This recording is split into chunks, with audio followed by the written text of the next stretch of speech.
जय शिवाय। आज योगिनी जी हमारे साथ फिर से हैं और क्वेश्चन फायर करने के लिए, और आप लोग हमें प्रोग्राम का फीडबैक ज़रूर दीजिएगा। तो आज के क्वेश्चंस शुरू करें। पानी पी लें। आपके पास क्या स्मूदी है आज? आज कौन सी स्मूदी पी रहे हो आप? नहीं, आज कुछ भी नहीं है। आज जैसे भेलपूरी खाने का मन हो रहा है। No smoothie woodie. भेलपूरी। अरे देखो, प्रोग्राम का नाम नहीं बदल सकते हैं अभी। स्मूदी समाधि की जगह भेलपूरी, समोसा, चाट पकौड़ी, ये सब नाम नहीं रख सकते हैं अभी।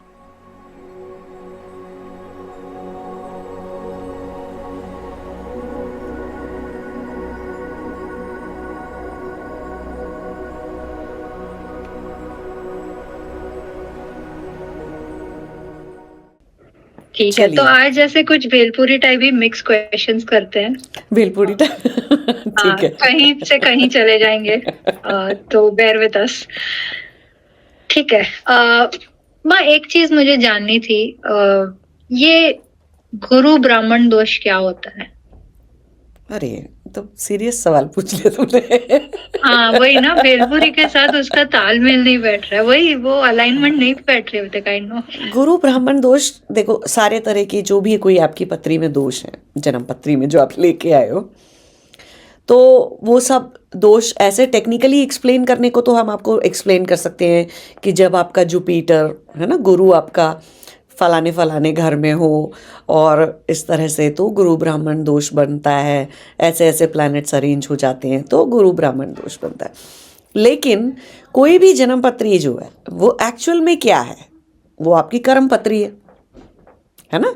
आपने कुछ कर्म किए, उसी की वजह से तो वो गुरु आपकी पत्री में किसी एक भाव में बैठा है, किसी दूसरे ग्रह की दृष्टि है, या कोई एक दूसरा ग्रह, केतु कहीं बैठा है, राहु कहीं बैठा है, मंगल कहीं बैठा है, शुक्र कहीं बैठा है। वो जहाँ जहाँ बैठे हैं उसका मतलब क्या है कि आपने उस तरह के कर्म किए, है ना। तो गुरु ब्राह्मण दोष कब बनता है? कई सारे सिनेरियो हो सकते हैं। अगर कर्म की दृष्टि से हम देखेंगे तो कर्म ही तो सुधारने की बात करें ना। पत्री कैसे सुधरेगी? क्या अभी कहीं और ड्राइंग कर देंगे क्या आपके गुरु और आपके मंगल, और कहीं और पहुंचा देंगे ड्राइंग करके? नहीं ना। कर्म आप अलग करोगे तो पत्री बदल जाएगी, है ना। तो ये वाली बात है। तो अब गुरु ब्राह्मण का क्या है कि आपने कभी किसी जन्म में, किसी पिछले जन्म में या उससे पहले के जन्म में, आपने जब किसी ऐसे व्यक्ति को जो कि ब्राह्मण तत्व जिसके अंदर जाग चुका था, है ना, वो कॉन्शियस था, और तो वो गुरु के लायक था, गुरु तत्व के प्रति था, आपने उसकी किसी बहुत चीज़ की अवहेलना करी है ना, अवहेलना करी है, या उसको कोई तरह से परेशान करना चाहिए था, है ना, वो परेशान किया है आपने।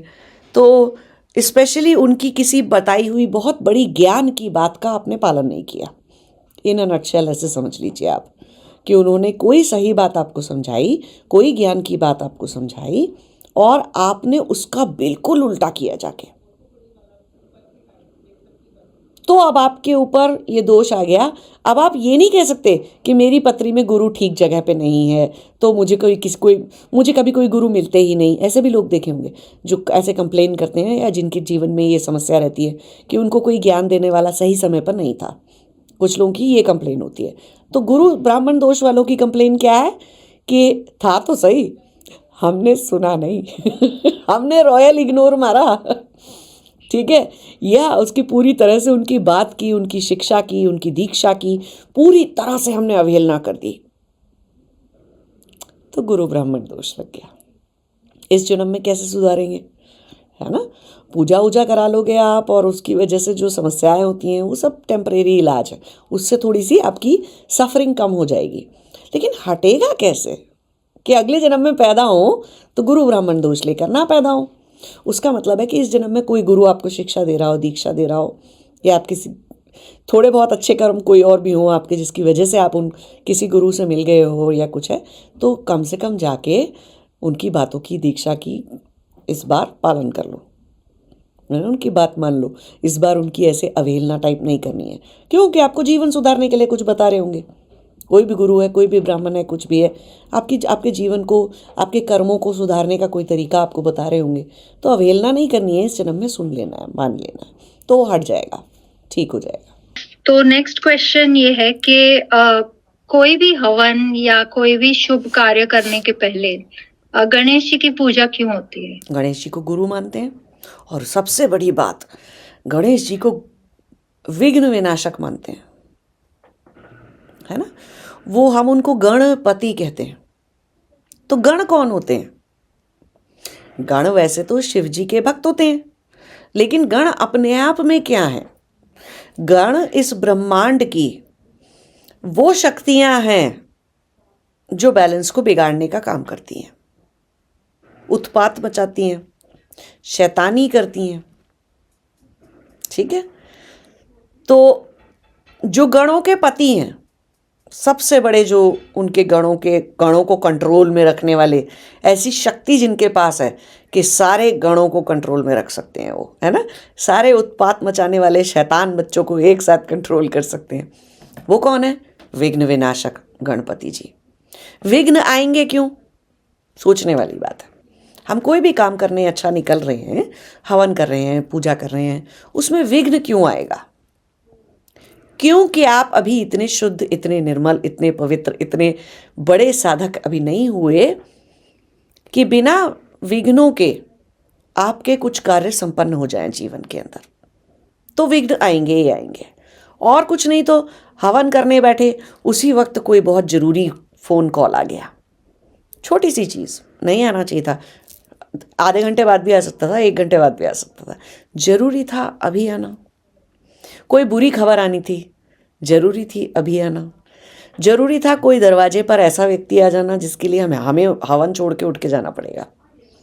या और कुछ नहीं तो बहुत सिंपल सी छोटी सी चीज़ ले लो कि जो भी हमारे नेचुरल वेग हैं, गैस का पास होना, डकार आना, ठीक है, जो भी शरीर के अंदर छींक आना बहुत ज़ोर से, ठीक है, कोई भी नेचुरल वेग हैं इस तरह के, या पॉटी आना, बाथरूम आना, वो सब भी नहीं होना चाहिए था हवन के बीच में, है ना, पूजा और हवन के बीच में। तो वही सब आ जाए, कुछ और ना आए तो ये शरीर के विघ्न आ जाए। तो कोई ना कोई सा, और अगर आप उन वेगों को रोक कर बैठे भी रहे तो अब आपका दिमाग कहाँ चल रहा है? पॉटी रोकने में, बाथरूम रोकने में, छींकने में, छींक को रोकने में, और जो भी गैस पास होनी है उसको रोकने में, ये सब चीज़ में चल रहा है। कुछ नहीं तो भूख ही लगे जा रही है, और कुछ नहीं तो किसी किसी को पेट में भूख के मारे गुड़ गुड़ गड़गड़ हो रही है और आवाज़ें आ रही हैं, और उस आदमी का सारा दिमाग किस बात में गया? हाय राम, मुझे कितनी तेज भूख लग रही है ना। तो ये शरीर की चीज़ें आ जाती हैं। तो ऐसे बहुत सारे विघ्न आ सकते हैं, शरीर से जुड़े हुए, जीवन से जुड़े हुए, और इन विघ्नों में से कोई सा भी विघ्न भगवान इस तरफ अभी ना आए, है ना। शरीर भी शांति से बैठा रहे, हमारा मन भी शांति से बैठा रहे, और उसमें लगे जिस कार्य को हम पूरा करने की कोशिश कर रहे हैं, जो भी हवन पूजा करने की हम कोशिश कर रहे हैं, वो उसमें पूरी तरह से हमारा ध्यान संलग्न रहे। कोई भी चीज़ ऐसी ना आए जो हमारा ध्यान बांट दे इस वक्त। ना तो शरीर की कोई ऐसी क्रिया, ना घर में आने वाला कोई ऐसा व्यक्ति, ना फ़ोन कॉल, ना कोई चीज़, ना कोई चीज़, कुछ नहीं होना है इस वक्त। एक हवन पूजा करने बैठे हैं, वही होना चाहिए। तो उसके लिए हम गणपति की सच्चे मन से हमेशा गणपति का आह्वान करते हैं कि गणपति विघ्न विनाशक करना, कोई सा गण हमारे शरीर में घुस के इस वक्त उत्पात ना मचाए, कोई सी भी गण हमारे जीवन में इस वक्त उत्पात ना मचाए, और कोई भी हमारी इस पूजा में विघ्न ना डाले, हवन में कोई विघ्न ना डाले। तो उसके लिए हम गणपति का आह्वान कर लेते हैं। ठीक है, एक कंप्लीटली अलग क्वेश्चन है अब। ये 4 शब्द मैंने सोचे, और मुझे इन 4 शब्दों में अंतर जानना है आपके पॉइंट ऑफ व्यू से। इश्क, प्यार, भक्ति और समर्पण। कितने वैरायटी के शब्द कहाँ से ढूंढ के लाए? इश्क, बहुत ही, हाँ, इश्क, प्यार, भक्ति और समर्पण। हाँ, कैसे एक स्टेट से दूसरे स्टेट से तीसरे से चौथे पे जाया जाए, एक रागी इंसान जा पाए? हाँ, सॉरी, लेबल नहीं करना चाहिए, बट नहीं, लेबल क्या, सत्य है जो सत्य है। अब जैसे उसको योग की भाषा में जैसे बोलते हैं ऐसे ही बोलते हैं एक्चुअली उसको। तो इतनी तो बात समझ में आपके आ गई कि ये 4 स्टेट हैं, है ना, अवस्थाएं हैं, मन की 4 अवस्थाएं हैं व्यक्ति के अंदर, एक ही व्यक्ति के अंदर मन की 4 अवस्थाएं हैं। तो प्यार एक नॉर्मल अवस्था है, वहाँ से शुरुआत मान लेते हैं, ठीक है, स्टार्टिंग पॉइंट मान लेते हैं। अब वो इश्क में बदल गया, तो अब इश्क दूसरी भाषा का शब्द है, ठीक है एक्चुअली। तो वो जब उसमें बदल गया, नीचे गिर गया और आदमी बिल्कुल पागल हो गया, उसने सामने वाले को पागल करके रखा हुआ है, जिस भी किसी से उससे प्यार है उसके पीछे वो हाथ पैर धो के नहा धो के दिन रात पड़ गया, तो हम उसे इश्क कह देते हैं कि जब आप ना अपना पूरा मेंटल बैलेंस लूज कर गए। लेकिन ये एक दूसरी भाषा का भी शब्द है, फारसी का, उर्दू का कुछ तो शब्द है ये। तो अभी और क्या ही बोलें, लेकिन प्यार में गिर गए आप, इस लेवल तक गिर गए कि अगर हम अंग्रेजी में इसको ट्रांसलेट करें तो ऐसे बोलेंगे कि ऑब्सेशन हो गया आपको, है ना, आप किसी के पीछे इतनी जोर से पड़ गए तो उसको इश्क कह दिया हमने। तो ये तो हो गया नीचे गिरना। अब प्यार जो था, अब वो आपका प्यार अगर किसी व्यक्ति के प्रति है ना, या गुरु के प्रति है, किसी व्यक्ति के प्रति है, तो वो भक्ति की स्टेट में कब आ गया, जबकि वो प्रेम में बदल गया। तो प्यार से एक हमारे यहाँ एक ऊंची अवस्था हम किसको बोल देते हैं, प्रेम को बोल देते हैं। प्रेम क्या है, बांधता नहीं सामने वाले को। तो अगर एक दो व्यक्तियों के बीच में हम प्यार की बात कर रहे हैं, तो वो पहले प्यार की स्टेट में वो क्या करने की कोशिश करेंगे, देखो तुम मुझसे शादी कर लो और तुम मेरी हो जाओ, नहीं तो तुम मेरे हो जाओ, लटक जाओ गर्दन से विक्रम बेताल हो जाओ तो ऐसे भूत के जैसे चिपक जाओ एक दूसरे के ऊपर, तो वो तो हो गया इश्क। तो प्यार भी ऐसे ही है कि मतलब आप चाहते हैं कि सामने वाला अपने आप को पूरा आपको दे दे, है ना। आप लेवल ऑफ क्या मांग रहे हैं किसी से, उसकी अथॉरिटी मांग ले रहे हैं कि देखो तुम आज से मेरे हो, अथॉरिटी मांग ले रहे हैं। प्रेम कब है, जब आपको कोई अथॉरिटी नहीं चाहिए सामने वाले के ऊपर, और आप ना ही मांग रहे हैं अथॉरिटी और ना ही दे रहे हैं। प्रेम है, आपके मन में जो भी अच्छी भावनाएं हैं सामने वाले को लेकर वो हैं, वक्त साथ में गुजार सकते हैं तो गुजार रहे हैं, नहीं गुजार सकते तो भी कोई बात नहीं है। आप सामने वाले को अपनी प्रॉपर्टी समझ के उसे पजेस करने की कोशिश नहीं कर रहे, तो ये प्रेम हो गया। लेकिन भक्ति अभी भी नहीं हुई, ठीक है, क्योंकि हम भक्ति किसे कहते हैं, भक्ति कभी किसी व्यक्ति से नहीं होती, भक्ति हमेशा शक्ति से होती है। उसका वो पूर्ण स्वरूप है शक्ति का, शक्ति से। भक्ति हमेशा आपको किसी ना किसी शक्ति से होगी। वो गुरु की शक्ति हो सकती है, गुरु हो सकता है कोई, वो कोई देवी देवता हो सकते हैं,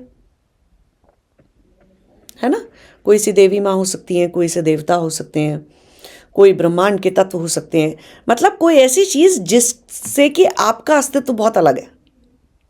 दोनों में अस्तित्व का बहुत बड़ा फर्क है। तो भक्ति हमेशा अपने से एक ऊंचे उससे होती है, तब मानी जाती है कि वो भक्ति है। हम ऐसे थोड़ी कह सकते हैं कि दो लड़के लड़की को आपस में एक दूसरे से भक्ति हो गई, हम कहते हैं प्यार हो गया, इश्क हो गया, या बहुत ज़्यादा अगर कोई जीवन गुजार ले और फिर भी प्यार करता रहे किसी तरह से, चाहे भले ही वो बेचारे शादीशुदा हो ना हो, कुछ भी हो, तो हम बोल देते हैं चलो प्रेम है उनके अंदर, हम वहाँ तक का संबंध मान लेते हैं प्रेम का। जैसे कि राधा और कृष्ण के बीच में जो था, हम उसको प्रेम मान लेते हैं, है ना। तो अब प्रेम आगे बढ़ते बढ़ते भक्ति बन सकता है राधा और कृष्ण के बीच में, क्योंकि कृष्ण एक अवतारी पुरुष हैं, महापुरुष हैं, है ना, भव प्रत्यय योगी हैं। तो राधा माँ से ज़्यादा बड़ी ताकत हैं, वो खुद भी शक्ति हैं आपस में, लेकिन फिर भी वो कहीं ना कहीं विराट रूप रखते हैं, वो कहीं ना कहीं उनसे ज़्यादा वो रखते हैं। तो वो भक्ति में माना जा सकता है, उस चीज़ को भक्ति कहा जा सकता है। लेकिन दो साधारण व्यक्तियों के बीच में तो भक्ति नहीं होती है, नहीं मानते हम उस चीज़ को। समर्पण भक्ति में होता है, प्रेम पूर्वक समर्पण होता है, प्रेम के वश हम समर्पण कर देते हैं जब, तो समर्पण हमेशा भक्ति में होना चाहिए। क्योंकि अगर नीचे समर्पण हुआ तो उसका क्या मतलब है कि देखो तुम ये पेपर साइन कर दो, तुम आज से शादीशुदा हो, मुझसे ये रजिस्टर्ड मैरिज है, ये पेपर साइन कर दो, ठीक है। या किसी ने आपके सर पे कोई मतलब वहाँ पे समर्पण का, अगर समर्पण की अवस्था को या समर्पण की रिक्वायरमेंट को आप नीचे ले आएंगे, भक्ति में नहीं रखेंगे और प्रेम से जोड़ देंगे और कहीं जोड़ देंगे, तो सबके गलत गलत मीनिंग समझ में आते हैं, है ना, कि भाई कैसा समर्पण मांग रहे हो आप, ठीक है। लेकिन जब वो भक्ति से जुड़ा हुआ समर्पण होता है, तब वो कैसा समर्पण होता है, आत्मसमर्पण होता है। तो भक्ति आपको क्या करती है, आत्म स्वरूप में प्रतिष्ठित करती है। भक्ति, प्रेम, प्यार, इश्क, ये सब कुछ आपको आपके आत्म स्वरूप में नहीं प्रतिष्ठित करता, क्योंकि वो राग जन्य है सब कुछ। राग बल्कि आपको आपके आत्म स्वरूप में प्रतिष्ठित होने से रोकता है। अपनी आपकी चेतना को इतना सूक्ष्म रूप में अंदर जाने से रोकता है राग, है ना। राग एक ब्लॉकेज है, एक बैरियर है, एक पर्दा है मोटा सा, जो कि आपको अंदर जाने से रोक रहा है अपने अंदर, तो आत्म स्वरूप में प्रतिष्ठित नहीं होने देता। लेकिन भक्ति क्या करती है, भक्ति में चेतना जाग जाती है। भक्ति क्योंकि शक्ति से कर रहे हैं हम, या किसी गुरु से कर रहे हैं, तो चेतना जाग रही है, चेतना नहीं रोकती हमारी। अब वो अलग बात है कि बहुत सारे लोगों को गुरुओं से भी राग हो जाता है, ठीक है। मनुष्य स्वरूपी, उनके उस मनुष्य स्वरूप को देखकर गुरुओं से भी राग हो जाता है, वो एक अलग बात है। तो अभी हम यहाँ उसकी नहीं बात कर रहे। फिर से इंसान राग में फंस गया, क्या ही फर्क पड़ता है कि फिर वो गुरु था या शक्ति थी या क्या था, तो हम उसकी बात नहीं कर रहे। तो जब वो रागजन्य नहीं है, सिर्फ भक्ति है वो, तो वो कहाँ चली जाएगी, आपको आपके आत्म स्वरूप में प्रतिष्ठित होने में वो करेगी। तब समर्पण कहाँ से जागेगा, शरीर से नहीं, आत्मा से नहीं, मन से नहीं, भावना से नहीं, आत्मा से समर्पण जागेगा। क्योंकि सिर्फ आत्मा ही तो समर्पण कर सकती थी। मेरा मुझ में कुछ नहीं, क्या लगे, मतलब कुछ है ही नहीं मेरा मुझ में, तो मैं किसी को दूं क्या, तो मैं क्या दे सकती हूँ। जब तक मैं एक जीव हूं, जीव की तरह से जी रही हूं, आत्म स्वरूप में प्रतिष्ठित नहीं हूं, तो समर्पण क्या किया, शरीर का परमात्मा ने दिया, आपके कर्मों ने दिया, ठीक है। आपकी चित्त की वृत्तियां, अहंकार, अविद्या, ऐसी गंदी गंदी चीज नहीं, किसी को क्या क्या दोगे। प्यार में भी समर्पण करते हो एक दूसरे को, कोई जो दो व्यक्ति करते हैं, क्या दे लेते हैं एक दूसरे को, अपने अंदर एक जीव की तरह से जो जुटाया, जो संसार बसाया, वही तो दे रहे हो आप सामने वाले को। लेकिन भक्ति में जब आत्मा समर्पण करेगी तो क्या देगी, आत्मा में क्या है, सत चित्त, आनंद स्वरूप परमात्मा है। तो सत्य और चित्त का प्रकाश वो शेयर करेगी, वो उस भक्ति, जिसकी भी किसी की भी भक्ति है, तो उस लेवल पे होगी वो चीज़, तो आपको आपके आत्मस्वरूप में प्रतिष्ठित होने में मदद करेगी, जो सच्ची भक्ति होगी। तो समर्पण आत्मसमर्पण होता है, ये वो वाला समर्पण नहीं कि चलो हम तुम बॉडी शेयर कर लें, घर शेयर कर लें, समर्पण कर दिया, तुम्हारे सारे बैंक बैलेंस मेरे हैं, तुम्हारे सारे पैसे मेरे हैं आज से, ऐसा वाला टाइप का समर्पण नहीं। तो भक्ति में, प्रेम में ये सब डिफरेंस है। मतलब जब समर्पण होता है तो हर चीज से समर्पण हो जाता है, राइट? बिकॉज आप खुद ही नहीं हो तो फिर क्या ही।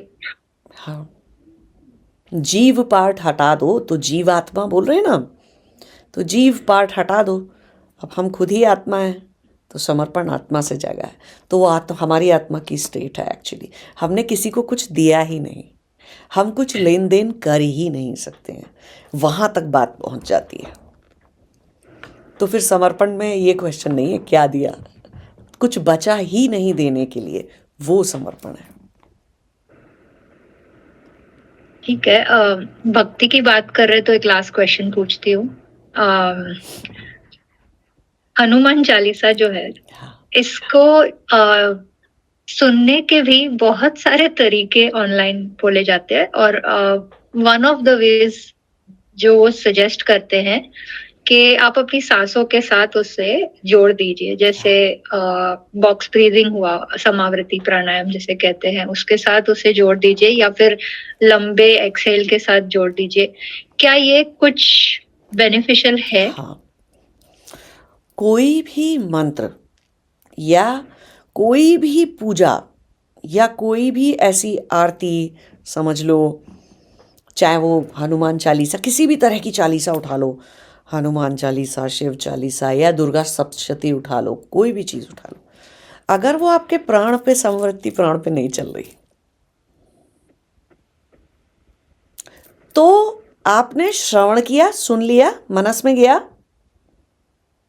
और मनस में जाने के बाद ठीक है, उससे कुछ भाव जागे होंगे आपके अंदर कि अरे वाह हनुमान जी कितने अच्छे थे, या हम हनुमान जी के भक्त हैं, ऐसा कुछ जागा होगा, भाव जागेगा। भाव क्या है, 4 दिन में उतर जाएगा, एक उबाल के जैसे है।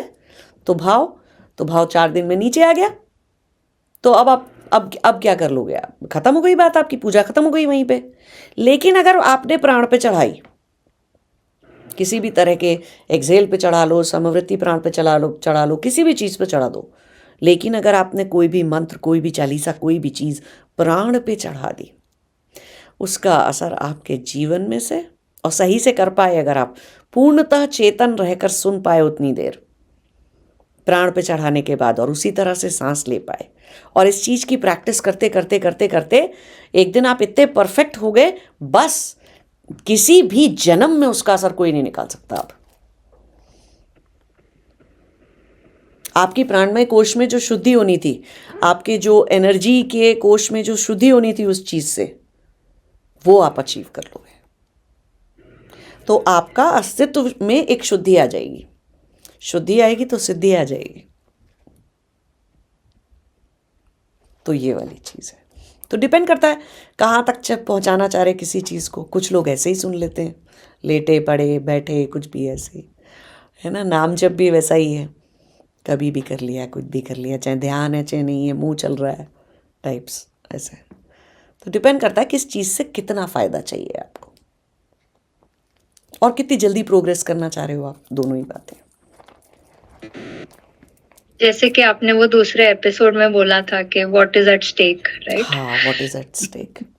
कई बार मैंने ऐसे लोग देखे हैं जो कि, हनुमान चालीसा के बारे में एक और मैं बताती हूँ। किसी का बच्चा, वो अभी मुझे जानते हैं तो मैं उनका नाम नहीं लूँगी, लेकिन किसी का बच्चा पैदा हुआ, और पैदा होने के 24 घंटे के अंदर अंदर डॉक्टर ने बोल दिया ये बचेगा नहीं बेटा। बेटा था, तो उन्होंने बोला ये बचेगा नहीं। तो अब आप सोचो, माँ बाप की तो हालत ही बुरी, किसी को बोल दो उनका बच्चा नहीं बचेगा। तो उन्होंने मुझे बोला, बहुत साल पहले की बात है ये, कम 2011, 12, 10 ऐसे कुछ, इतनी पुरानी बात है ये। अभी तो वो बच्चा 15 साल का है, और बच्चे की सांस रुक गई थी, उससे सांस नहीं आ रही थी, तो उसको ऐसे रखा, आईसीयू में रखा बच्चे को, और उन्होंने बोल दिया कि बहुत मुश्किल होगा, ये पता नहीं बचेगा कि नहीं। तो उन्होंने मुझे बोला कि मैं कुछ करूं। उन्होंने मुझे ये समस्या बताई, और काफ़ी रो के बताया, मतलब उन्होंने, माँ बाप ने, दोनों ने। तो मेरे दिमाग में, मैंने कभी उससे पहले कभी जीवन में अपने हनुमान चालीसा नहीं पढ़ी थी। मुझे पता नहीं क्यों अंदर से लगा कि अभी मैं हनुमान चालीसा पढ़ूंगी, अखंड हनुमान चालीसा पढ़ूंगी, और ये बच्चा ठीक ही होकर बाहर आना चाहिए। और जब उन्होंने ये बोला था, तब रात का 2:30 बजा था। मैं हनुमान चालीसा को देखकर पढ़ती चली गई, लगातार, जब तक कि अगले दिन मेरे सुबह के, अमेरिका में थी मैं, तो मेरे सुबह के, वो लोग इंडिया में थे, जब तक उनको 10 बजे उनका कॉल नहीं आया कि बच्चा बिल्कुल ठीक है। नॉट ओनली कि वो बच गया है, वो जो है स्वस्थ होता चला गया। उसके बाद वो बच्चा, अभी 15 साल का है वो बच्चा। तो ऐसे है। तो तब मुझे पहली बार समझ में आया था कि प्राण को बचाने की चीज़ है वो। हाँ, पढ़ने वाला कोई सही व्यक्ति होना चाहिए जो बहुत ध्यान, और मैंने सांसों से पढ़ी थी वो, सिर्फ और सिर्फ हर सेंटेंस को मैंने समावृत्ति पे नहीं पढ़ा था। मेरी पता नहीं क्यों हमेशा से ही सारे मंत्र, सारे चालीसा, सारी चीज़ें एक्सहेल पे पढ़ी जाती हैं। क्यों कि इनहेल पे मैं ऐसे सोचती हूँ कि वो ना, जैसे मेरे लिए ओम है, तो ओम की जैसे साउंड है वो मेरे लिए, तो मेरा इनहेल पे अस्तित्व में, अपने ही अस्तित्व में प्रतिष्ठित होने का तरीका है मेरे। तो हर बार अपने आप को अस्तित्व में प्रतिष्ठित किया, और एक्सहेल पे वो लाइन पढ़ी, फिर हर बार ऐसे करके ही पढ़ती चली गई थी मैं। वही टाइम था जब मुझे समाधियाँ भी लगी उसके बाद। और पढ़ना जरूरी है कि सिर्फ सुनना इज सुनने ओके? उनने से कभी भी कहीं से कुछ नहीं होता, क्योंकि आपकी सुनने की कोई कैपेबिलिटी उतनी अच्छी किसी की होती नहीं है ना। अगर इतनी अच्छी होती है तो किसी भी धुन को, गाने को सुन के आप कहीं पर भी निकाल सकते हो, किसी भी म्यूजिक के इंस्ट्रूमेंट में। चलो सीटी ही बजा दो, सही सुर में गा ही दो, सुन लिया होता तो। नहीं सुनते हैं। सही बात है। तो सुनने से कुछ नहीं होता है। सांसों पर चढ़ाकर पढ़ने की किसी भी चीज को, एक अलग तरह का संस्कार, एक अलग तरह का चित्त में उससे रिएक्शन होता है। चित्त में एक अलग तरह की शुद्धि होती है। चित्त की तरंगें, जो वेव्स उठती रहती है ना हमारे अंदर, अल्फा, बीटा, गामा, डेल्टा, सारी वेव्स, वो वेव्स का पैटर्न बदलता है अगर हम पढ़ रहे हैं तो। इसीलिए बोलते हैं काली का कवच होता है ना, शक्ति का कवच होता है, या हनुमान चालीसा होती है। ये सब चीज़ें ये बहुत फ़ायदेमंद होती हैं। और कुछ भी करके कोई भी बीमार इंसान भी है और तो वो जितनी देर जाग सकता है या जितनी देर कुछ भी कर सकता है, वो कुछ मंत्रों का, कुछ चीज़ों का खुद से जो जाप करेगा ना, चीज़ें करेगा, उसके ठीक। आप ऑब्वियसली हाल का पैदा हुआ बच्चा तो ऐसा नहीं करेगा, किसी और को करना पड़ेगा उसके लिए। बट एडल्ट हैं और कर सकते हैं तो करना चाहिए। इन सब चीज़ों से फ़ायदा होता है, बहुत फ़ायदा होता है। ठीक है, थैंक यू माँ। आज थैंक के यू लिए इतना ही योगिनी जी, काफी है। और बहुत बहुत थैंक यू एज ऑलवेज। बहुत बहुत धन्यवाद। और हमारे दर्शकों से और सुनने वालों से और साधकों से और योगियों से, सभी से हमारा एक निवेदन है कि हमें फीडबैक जरूर दीजिए, लिखकर बताइए। और आपके कोई भी प्रश्न हैं तो प्लीज़ उनको भी नीचे लिख दीजिए। योगिनी जी का काम रहेगा सारे कमेंट्स पढ़ना और सारे अपने प्रश्नों को उठाना और फिर से हम प्रोग्राम रिकॉर्ड करें और पूछना। बहुत बहुत धन्यवाद आप सभी का।